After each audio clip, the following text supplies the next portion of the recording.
Welcome back to Dollar X Dollar. This is your global business briefing for the week of December 1st, 2025, covering the major developments shaping markets across technology, retail, regulation, and global industry. Big tech is undergoing strategic realignments. U.S. companies are navigating shifting consumer and regulatory landscapes, and international markets are facing structural transitions of their own. Here are the stories that matter this week, starting with the latest moves from America's most influential technology companies. Meta plans to reduce spending on its metaverse division, Reality Labs, by up to 30% as part of its 2026 planning cycle after the unit accumulated more than $60 billion in losses since 2020. Despite the cuts, Meta's overall capital expenditure may still reach $72 billion, mostly to support the rapid expansion of AI data center capacity. The lukewarm reception of its Llama 4 model has accelerated the pivot, with generative AI now occupying the company's top strategic priority. Meta continues to see promise in smart glasses technology, but investor pressure has forced a more disciplined allocation of resources. Shares rose 4% on the announcement, reflecting confidence that Meta is rebalancing toward initiatives with clearer paths to near-term profitability. Analysts say the shift underscores the high stakes in AI deployment as big tech prepares for a wave of more demanding models and applications. OpenAI CEO Sam Altman has warned staff that the company is in a code red phase as competition escalates from Google's Gemini and Anthropic's Claude. Several internal initiatives, including an advertising platform and personalized newsfeed, have been paused so resources can be concentrated on improving ChatGPT's reasoning, reliability, and guardrails. The urgency comes as Anthropic prepares for a major IPO in 2026, which could provide significant financial firepower to a key rival. Analysts say the generative AI industry is entering a consolidation phase where leadership depends on compute scale, training cadence, and access to elite talent. Altman's comments reflect the precariousness of market leadership in a field where user switching costs are low, and performance gains can rapidly shift competitive positioning. OpenAI is expected to accelerate infrastructure investment to maintain momentum into 2026. Apple has hired Amar Subramanya, a former senior AI leader at Google and Microsoft, to guide its expanded generative AI efforts. The appointment signals a turning point for a company long criticized for lagging behind competitors in the deployment of large-scale AI features. Subramanya is expected to unify Apple's traditionally device-focused AI architecture with new cloud-based inference capabilities, allowing Apple to compete more directly with Google, OpenAI, and Anthropic. The move highlights the intensifying war for AI talent, with Silicon Valley companies aggressively recruiting senior engineers to shape next-generation consumer AI. Analysts anticipate that Apple will introduce significant AI enhancements across iOS, macOS, and its hardware ecosystem in 2026. For investors, the hire represents a step toward reasserting Apple's competitive position in a rapidly evolving technological environment. Alphabet's autonomous vehicle division Waymo will issue a voluntary software recall after Texas officials reported that its self-driving cars illegally stopped school buses at least 19 times this academic year. The U.S. National Highway Traffic Safety Administration requested detailed explanations after several incidents in which vehicles slowed or briefly stopped before continuing past buses displaying flashing red lights. Waymo said a software flaw caused the behavior and added that recent updates have meaningfully improved performance. However, the Austin Independent School District accused the company of endangering students, citing one case in which a Waymo vehicle drove past a stopped bus moments after a student crossed the street. The district said Waymo declined to halt operations near schools while fixes were implemented. Waymo argues that updated software now performs better than human drivers in school bus scenarios and says it will continue issuing additional improvements as needed. Netflix has agreed to acquire Warner Bros. Discovery's studio and streaming operations for $72 billion, one of the largest entertainment mergers ever announced. The cash and stock deal, priced at $27.75 per share, will bring HBO Max, DC Studios, and Warner's vast film and television library under Netflix's umbrella.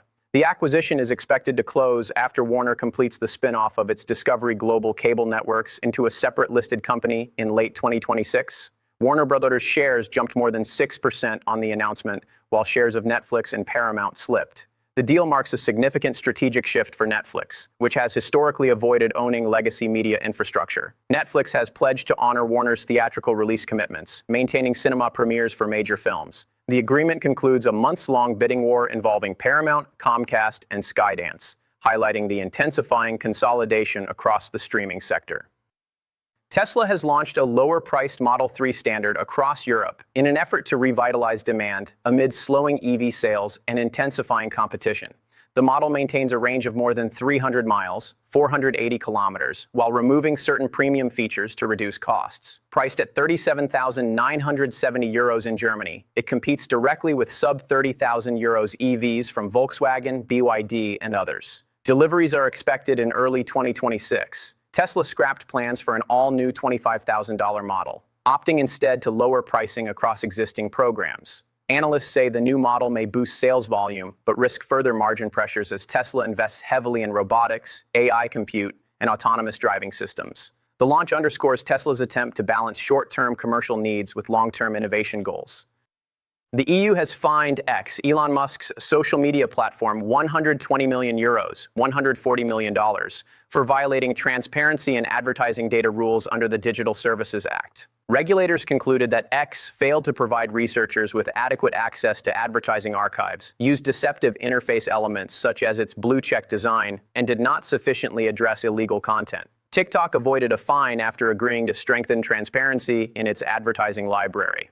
EU tech chief Henna Virkkunen stressed that the penalty is not about censorship, but reflects the severity of X's breaches. The U.S. administration criticized the ruling, claiming it targeted American companies, an accusation Brussels rejected, stating the DSA applies uniformly. The case signals more assertive EU digital enforcement ahead. American Eagle's shares climbed after the retailer posted record sales during the Thanksgiving weekend, prompting an upgraded full-year forecast. The outperformance was driven by a viral marketing campaign featuring actress Sydney Sweeney, whose Jeans versus Jeans advertisements resonated strongly with younger audiences. Although the campaign generated minor controversy, it significantly boosted brand engagement during a crucial shopping period. The results stand out in a sector struggling with margin pressure, volatile demand, and rising promotional intensity. Analysts say American Eagle's success highlights the power of influencer-driven brand positioning combined with disciplined inventory management. The company's ability to outperform in a challenging retail environment has bolstered investor expectations heading into the peak holiday season. Starbucks has agreed to pay $38.9 million to settle accusations that it violated New York City's Fair Workweek regulations, which require predictable schedules and restrict late shift changes. Regulators claimed Starbucks frequently altered rosters in ways that disrupted workers' childcare, schooling, and medical appointments. Starbucks countered that the rules are overly complex and hard to implement across a flexible, high-turnover retail workforce. The settlement comes as incoming Mayor Zoran Mamdani promises stricter enforcement of labor standards across the service sector. Analysts note the case reflects increasing regulatory scrutiny of scheduling compliance among national chains. For Starbucks, the settlement resolves a long-running dispute while signaling the need for more robust internal scheduling systems. Prada has finalized its acquisition of Versace for $1.4 billion, significantly below the $2 billion paid by Capri Holdings in 2018. Donatella Versace, who stepped down earlier this year, welcomed the deal, arguing the brand will benefit from Prada's operational resources and global scale. The acquisition comes amid a challenging period for luxury fashion, with slower demand in China and the US, higher marketing costs, and mounting competition from conglomerate-backed brands. Analysts expect Prada to modernize Versace's retail footprint, strengthen its digital presence, and refine its design direction. The deal underscores increasing consolidation in luxury as brands pursue resilience in a more volatile global market.